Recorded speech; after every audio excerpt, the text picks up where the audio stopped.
Tout a commencé il y a quelques années quand mon papa a voulu se diriger vers ma maman qui était très jolie. C'est ce qu'on appelle l'appel du saint. À partir de là, il s'est passé des choses plutôt... 9 mois plus tard, je suis sorti par la grande porte comme on dit.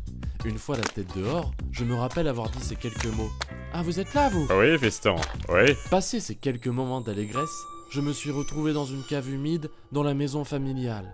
Ma mère préférait s'acheter de belles robes de célèbres couturiers plutôt que de me donner accès à l'eau courante. Heureusement, il y avait l'école. J'avais soif de connaissances, mais j'étais tout seul dans la classe dans mon coin. Être seul dans un coin de la classe. Un jour, des élèves m'ont enfermé aux toilettes alors que je faisais mes besoins, tel le caca. Je suis resté enfermé 25 jours. J'ai battu un nouveau record mondial validé par Maître Williams, arbitre agrégé. Du coup, je suis devenu la star de mon lycée. Wouh, allez! Mais ça n'a duré qu'un jour. En effet, les mêmes méchants qui m'avaient enfermé au sanitaire m'ont donné 3 coups de poing. Heureusement, mon faciès a plu aux filles de l'école.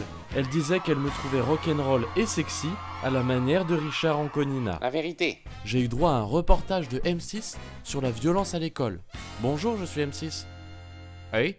Mais le lendemain, les alphas m'ont donné 54 coups de poing. Oh,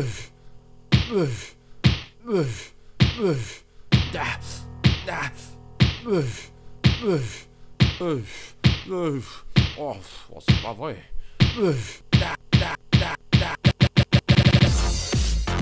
Mes seuls amis étaient des mouches. On se comprenait au moins.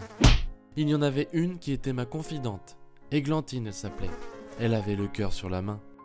Mais un jour, alors qu'on ne faisait rien de spécial à la récré, elle m'est rentrée dans l'œil et elle est allée au paradis des mouches. C'est à cause de cette blessure que j'ai des lunettes. Et je dois dire que ça me va plutôt bien. Je suis un geek. De cet handicap, j'ai tiré ma force en me passionnant au tir à l'arc. C'était ma revanche sur la vie. En plein dans le mille, j'étais fort. Un jour, j'ai croisé Laurence Boccolini. Je lui ai demandé un autographe, elle m'a répondu « Banque !» et a disparu comme par magie. Mais alors que je m'entraînais dans mon club pour un grand tournoi mondial, mon tir ricocha sur un morceau de métal et se logea dans le thorax d'un père de famille qui passait par là. Croyez-le ou non, j'étais décontenancé. On apprit plus tard que ce papa avait 4 enfants très malades et que le papa était sur le chemin du retour pour les soigner définitivement. Depuis, les 4 enfants sont morts. De là m'est venue l'idée de faire de l'humour mon métier. Avec le vieux caméscope de famille, je filmais mes premiers sketchs. La qualité de mes blagues m'amena le succès immédiatement. J'ai commencé à mettre les vidéos sur l'outil YouTube et j'ai gagné un peu d'argent. Puis après, les marques sont venues vers moi et j'ai fait des placements de produits, où j'ai gagné encore plus d'argent.